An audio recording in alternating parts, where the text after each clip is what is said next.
welcome everybody. Thanks for joining us. We are the Vincina Protocol, and we are here to share about what the Vincina Protocol is and educate the community a little bit about Lou Gehrig's disease. A lot of people ask me, what is Vincina Protocol? What is that? And Vincina was actually a lovely lady. Her nickname was Squeak. So we called her Squeak Helfenstein, but she passed away of a deadly disease called Lou Gehrig's disease, ALS. And so we just basically are here to educate the public and memorialize Squeak. She was an amazing pillar of her community. She owned restaurants and loved to cook. She was a very renowned cook and loved to help her community. Like, she would bring in children who were troubled and on drugs and coach them and mentor them. So sadly, after about 3.5 years of being misdiagnosed, she was diagnosed and then passed about a year or so, year and a half after that. Mike made a promise to his wife that he would continue the protocol and get the word out there about Lou Gehrig's or ALS, and how to get the word out about the treatment and the protocol, or diagnosis, I'm sorry, the treatment and diagnosis, get that protocol written, because they went through torture, as many of the people Mike has talked to did, about getting that even diagnosed. So tonight we're going to talk about corruption. Fun topic, huh? Basically, there is so much corruption going on that these toxic dump sites aren't being cleaned up, and that's what really triggered Squeak's Lou Gehrig's.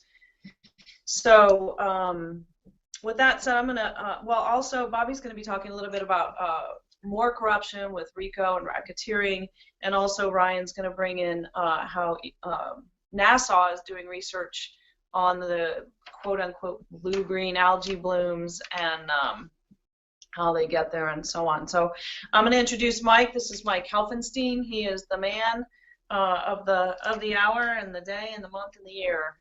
So what we're doing tonight is we're just talking a little bit about corruption and how it affects everything in the consumer world.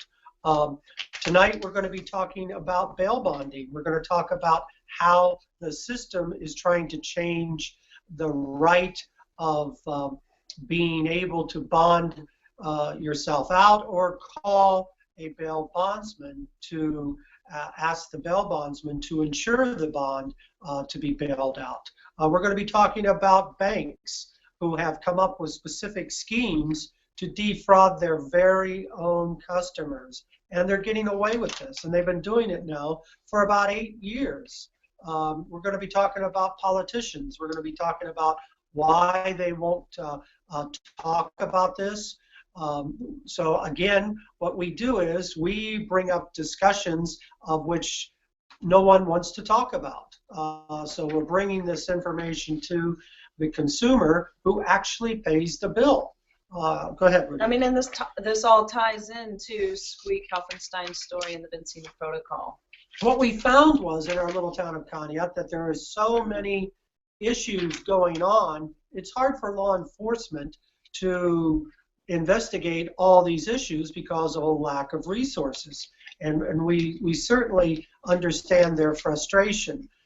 We were able to document a specific group of people that came into Conneaut, and Bobby's going to talk a little further about that. But what we were able to do was document the entire activity of organized crime. And Mike, you and Squeak, that's part of Squeak's legacy, is that she used her restaurants, kind of opened them up as a platform to do this quote-unquote research. Yeah, and that's what we really liked about the restaurant. We used it as a stage to transfer information to our customers of stuff that you won't read in the newspaper, stuff that people won't talk about. The minute you talk about corruption, people get numb. The minute you talk about issues that are relative to our health, the customers will always say, well, it didn't happen to me, so I don't care. We get that. Not anymore, though. What we're going to focus on are issues that seem to affect all of us. Right. So that's what we're going to do tonight. We're going to let Chella snap into this. Chella, are you close by? Yes, I am. How are you guys tonight? Really, really well. Thanks for joining us. You're welcome. We had our Cincinnati team all on board here this evening, but what happened was we had too many people on the soundboard, so it was being very distorted. So I apologize to the Cincinnati team that's out there listening. We have a lot of people listening here in Cincinnati. They're keeping base with me on Messenger. Scott's actually on, Barry's on, Jason's on, and Dominique's on down here. We also have some other callers listening in. We have a caller from Kentucky that actually called in while you guys were there, and I actually had to put you guys on mute. So that way I could actually talk to them. They were trying to find out what happened to the feed, and it was Dustin out of Kentucky. So he's actually listening in. So we have a big audience this evening. I do know that, and I just wanted to let everybody know that that was on the other up there in Cleveland. So Yeah, we're excited. We have building a big following and a big team, and that's exactly the point of the Vincina protocol. So I know that you guys were down here in Cincinnati. How did you guys like your visit down here? It was awesome. Sunday. I think, right? Hell We had yeah. a good time. Chella did a fabulous job of organizing it. We took a lot of pictures, and you hired a professional photographer out of Anthony Rydell, who came in. He must have taken 3,000 or 4,000 pictures. It shows that we have a very organized team, and we are gaining more and more people every week. And again, this week we kind of maxed out on our bandwidth that created the distortion. So I guess that's a good problem to have, right? Yeah, we're good. We're learning. You know, this is not a professional network. We're just a bunch of amateurs. And that's okay that it's not a professional, you know, live feed. There's a lot of people that run live feeds, and they're getting their messages out to the communities. And so we are being listened to by a lot of people. And I'm also recording this on my Snap as well, my Snapchat. If anybody wants to follow me on Snapchat, my Snapchat name is U, as in just a letter U, look, L-O-O-K, like, L-I-K-E, wah, W-H-A. So that's you look like wah. So everybody is right now on my Snap, my Snapchat. I really want to thank. I want to thank Barry Isaac for allowing us to be in the arena this past Sunday, and I'd like to thank Dominique Brown, who is our set coordinator and designer with our team now, and I would like to thank her. I'm actually going to get her on the line because she's actually calling me right now, okay? I know this is not going to be good. I'm trying to connect us all here. Okay. Hey, so Chella, Mike was telling me that. Okay, she's on right now, guys. Yes. Can you guys hear her? Yes. Hello, I can hear you, Chella, very well. Okay. We can hear you. We can hear you, Dominique. Okay, great. Hello, Mike. Hello, everybody. Hello. Hi, Dominique. That was from Bobby. Hello. I miss you guys. We miss you. You know, you were blushing the whole time on Sunday, Miss Dominique. I didn't know if you were, you know, in a stair glaze with Mike. Oh, Chella, did you call me out like that? Yes, I did. I thought that. Oh my God. I thought you were like in love with Mike there or something. Did you hear this? I cannot believe that. I think you all are just trying to throw me under the bus. Exactly. Maybe it was Bobby then. Here's Bobby. Now Bobby can defend himself. What's up, people? I love Mike. What'd you say? You wanted Mike on your plate? I said I love Mike. We all love Mike. Thank you. You're welcome.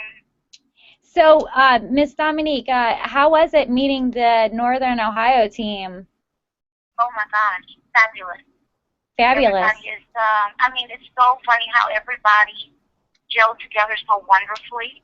That was phenomenal. Everybody just, it's like we hadn't met each other before. I felt that way. I felt like I had met Wendy before. It was Bobby, Big Bobby. You know. Yeah, he was great for bringing chicken. Jason was very warm and nice. All right, guys, we're going to have to get back on topic. We know you girls like to chit-chat. We know that you threw me under the bus and you were trying to throw Bobby under the bus. Oh, we got to throw Scott under the bus and Jason under the bus then. I understand. There's a lot Nobody of people. goes, and Ryan, I see you back there. We're not letting anybody go under the bus. Everybody's getting under. We're just going to just get on the bus. Everybody just get on the bus. Oh my Well, God. Bob, when you were on the bus going to the Key West, tell us the story that you told us Sunday. Sure.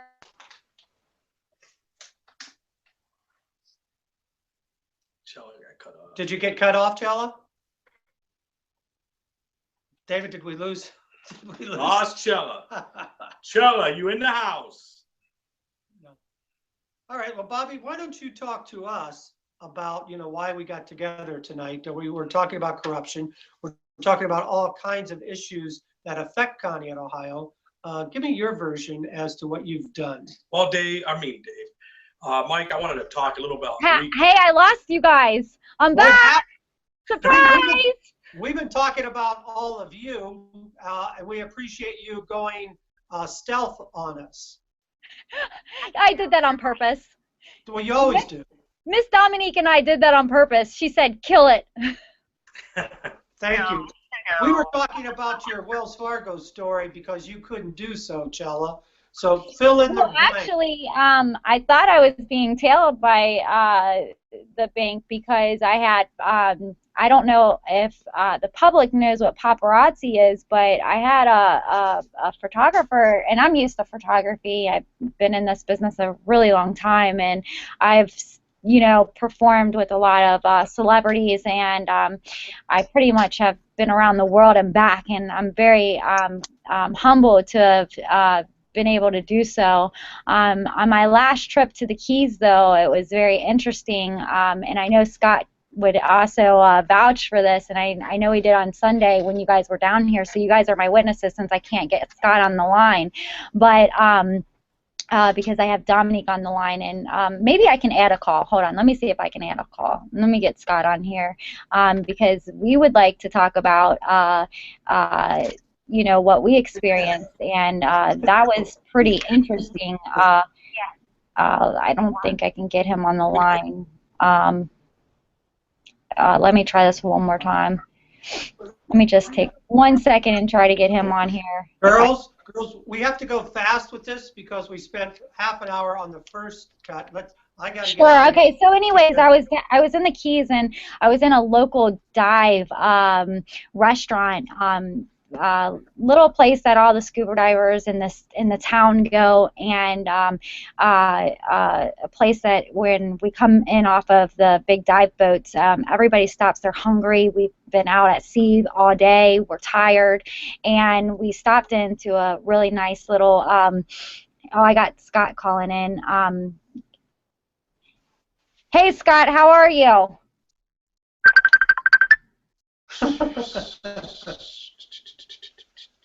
Okay, I'm going to ditch him. Oh, here he is. How are Scott's you here doing? with us. Hey, Scott. I'm here. Kill your thing, Scott. I got so many people calling me, you guys. It's unbelievable through Facebook and everything. Scott, I'm going to ditch you, but I'm glad to see that you're here with us. He actually is our security for our team, and I had been diving that day, and later on in the evening, it wasn't too late. It was probably 7 p.m. or so, and I had a photographer. It was just a group of just local dive people and us divers that came in from out of town from all different places. And, you know, our boat probably had maybe 25, 30 people on the, well, maybe about 40 people on the boat, 30 to 40 people. And, you know, everybody, I was there getting my dive certification, and on that, and it was a little island in the Keys, and it was very unusual for what happened to me to take place, because I had been telling everybody where I was going on Facebook, and letting everybody know that I was going for my dive certification. I was really excited, and all of a sudden, out of the middle of nowhere, I was in, like I said, a local place, and this photographer came in and he started shooting me like, he would not stop. It was like overwhelming, that literally I had to get behind our security to have him stop taking pictures of me, and that didn't work. Literally, a local dive person went up to the paparazzi shooter. That's what I'm going to call him, because I'm definitely sure that's what it was. It was almost like a news anchor trying to get my picture, or somebody tailing me trying to get my picture. And basically they took at least probably 1,000 pictures of me in like 10-15 minutes, so they wouldn't stop. We had to have people ask them several times to stop taking my picture, that I did not want my picture taken, that I was not authorizing any person to take my picture at that moment. When I was also out to dinner at a different restaurant, these gentlemen had sit down at its table right across from us, and he actually, all of them ordered the same thing that I had on my in front of me, which was very odd and awkward. I felt very awkward, and I had noticed They them got because the salad? I'm sorry, what? No, They it got wasn't the a salad? salad. Is that what It you was want, not a salad? salad. I had already eaten my dinner, and I had ordered key lime pie. And each of the gentlemen, there was 3 of them, they sat down and they ordered key lime pie, and they just looked at it. They didn't eat it, and then they stood up and just started taking pictures of me with their iPhone. It was, or whatever phone they had. It was crazy. Probably one of the craziest experiences I've ever really handled, besides getting off of a stage and plenty of people taking pictures of me. That's pretty normal. This was not normal. It was very awkward, if you know what I mean. Did And they give you a business card? no, they didn't give me a business card, and that's what it made it even more awkward, is that they're staring at me, taking pictures of me, and they're ordering the same thing and not eating what they ordered. And in the Keys, it's pretty normal to order key lime pie, yes, but it's not normal to order the pie and let it sit on your table, not eat it, and then take a bunch of pictures of me. So Do you I think asked. your motive was? I think that I was being tailed. I definitely think I was being tailed, and which is pretty awkward. And By uh, who? Sheila? I believe it was the people that were in regards to this case, which was the bank, the company that you had mentioned, Wells Fargo, because across the street, they had an office, and it was not a bank office. It was like a main location office, and it was odd. It was So very you odd. felt uncomfortable. I was very uncomfortable. I was so uncomfortable that I asked the security on our team to exit me and another girl that I had been staying with for our protection out of the place that we were eating at, which it was a nice dining restaurant, and exit us out of the facility, so that way we could walk back to our hotel safely and nothing happened to us. I did feel very threatened at that moment after working on this case for so long. So that's what happened to me. And I know that Scott wants to get involved. I have so many people calling me. I'm so sorry. That's all right. People have questions. They want to know what's going on. They want to know why in the world would somebody be following me. They want to know, you know, what is it that that we need to tell the people. What they've been watching our feeds for Do you several think it's weeks because now. you're a part of the Facina protocol? Yes, I do. I do believe that, because why else would they be following me? I mean, I have been around the world, and I have traveled a lot, and I have performed with some amazing people. but I don't think that those people would go all the way to the Keys just to take pictures of me, and I don't think that people would just in the Keys notice who I was and start taking pictures. I don't think I look like Pamela Anderson, although Bobby keeps on saying that. Well, Coachella, when you come to Cleveland, I'm going to have Mike or Wendy take your picture, and I'm going to put you somewhere on this wall over here. Is that okay? Well, I have posters I can give you and sign you one. Mike has a couple of those. So I have my own posters and everything that I give out to the fans. Bobby, I didn't know you were one of my fans, but welcome to the fan club. Why don't you ask Bobby some questions about Rico? Yes, I'd like to ask Bobby some questions about Rico and also the Ford Motor Company. And I'd also like to get in on that topic to share an experience I had with actually in that same trip, I met somebody on the plane who was a part of Toyota and their water system. Mike, do you recall that? I told you all about that, and you were writing it in your journals and so forth like that. Hopefully your house don't get broken into again, and hopefully the people don't steal these journals, but if they do, we have their business cards, and maybe we can get them on live feed and let us know why do they use RO water systems inside these big huge plants like the Ford Motor Company and Well, for the Toyota. news, I think we all know the answer of that. Do you want to share that with us, Bobby? Well, Ford Motor Company in Michigan won't use any water from Flint. It's causing corrosion on the auto parts. So I mean, everyone knows the story. It's all over the news. So I mean, it's pretty self-explanatory. And not only is it on the news, but this gentleman that had been sitting next to me on the plane, he was an inspector. He wasn't just somebody that worked for Toyota that knew about the water system. He actually was an inspector, and he told me all about why they were using the RO water and making sure that all the car parts before they're painted are washed with this particular type of water. And it was the same reason. And I thought that was very interesting. We had a very my ride on the plane went very fast because I was sitting there talking to somebody that I didn't think would have any idea what I was talking about, and he knew everything I was talking about. He was very interested in finding out where this would go, and so it was pretty cool. Yes.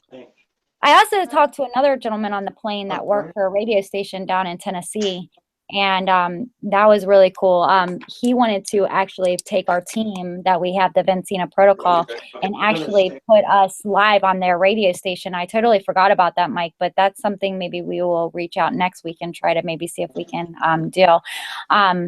Bobby, do you want to tell us a little bit more about the company that we were just talking about?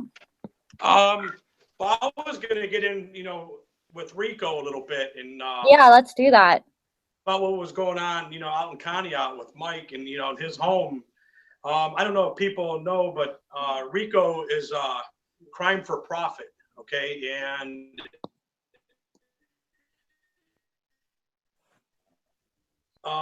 Wells Fargo,